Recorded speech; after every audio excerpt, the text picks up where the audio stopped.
राधे राधे दोस्तों, जय श्री कृष्णा। जय श्री कृष्णा दोस्तों। तो आप लोग चलिए कैसे आप लोग हैं? सुनिए सोहर का बहुत ही धमाकेदार उठान गीत। कवन काम के सासुनन दिया वैरो जेठनिया हमरी लहूरा देवरवा हमरा लहूरा देवरवा हमरा हो। कवन काम के सासुनन दिया वैरो जेठनिया हमरी लहूरा देवरवा हमरा लहूरा देवरवा हमरा हो। ए बहिनी बना रहे पियावा हमार मोर गाढ़े दिनवा कामे अइले हो। ए बहिनी बना रहे पियावा हमार मोर गाढ़े दिनवा कामे अइले हो।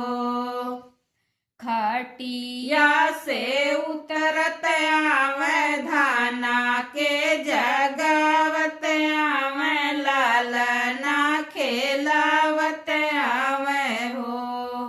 खटिया से उतरत आवे धाना के जगावत आवे लालना खेलावत आवे हो। ए बहिनी बना रहे पियावा हमार मोर गाढ़े दिनवा कामे अइले हो। ए बहिनी बना रहे पियावा हमार मोर गाढ़े दिनवा कामे अइले हो। कवन काम के सासुनन दिया वैरो जेठनिया हमरी लहूरा देवरवा हमरा लहूरा देवरवा हमरा हो। हे बहिनी बना रहे पियावा हमार मोर गाढ़े दिनवा कामे अइले हो। ए बहिनी बना रहे पियावा हमार मोर गाढ़े दिनवा कामे अइले हो। रसोईया से निकरत आवे चाहिया बनावत आवे सोठ बेसहनी पीसत आवे धाना के खियावत आवे हो। चाही रसोईया से निकरत आवे चाहिया बनावत आवे सोठ बेसहनी पीसत आवे धाना के खियावत आवे हो। ए बहिनी बना रहे पियावा हमार मोर गाढ़े दिनवा कामे अइले हो। ए बहिनी बना रहे पियावा हमार मोर गाढ़े दिनवा कामे अइले हो। दुआरे से उठत आवे गोतीन के बोलावत आवे पान सुपारी लेते आवे पान सुपारी लेते आवे हो।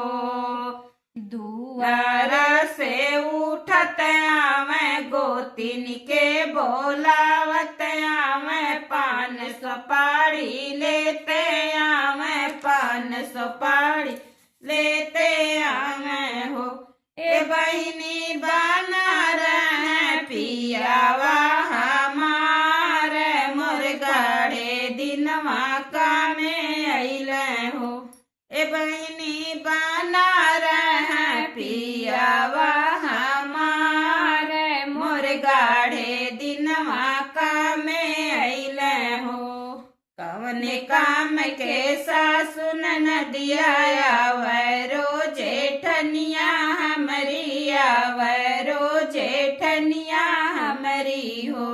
ए बहिनी बना रहे पियावा हमार मोर गाढ़े दिनवा कामे अइले ए बहिनी बना रहे पियावा हमार मोर गाड़े दिनवा कामे अइल हो गोतिन सब आवे लागी सोहर गवावे लागी सासुन नदिया दुअरे भागी मूड़ कपार पीटे लागी मूड़ कपार पीटे लागी हो गोतिन सब आवे लागी सोहर गवावे लागी सासुन नदिया दुअरे भागी मूड़ कपार पीटे लागी मूड़ कपार पीटे लागी हो ए बहिनी काम नहीं काम हमरो बाट की कुलिय भातार करे हो ए बहिनी काम नहीं काम हमरो बाट की कुलिय भातार करे हो कवने काम के सासुन नदिया आवरो जेठनिया हमारी लाहुरा देवरवा हमारा लाहुरा देवरवा हमरा हो हे बहिनी बना रहे पियावा हमार मोर गाड़े दिनवा कामे अइल हो ए बहिनी के रह पिया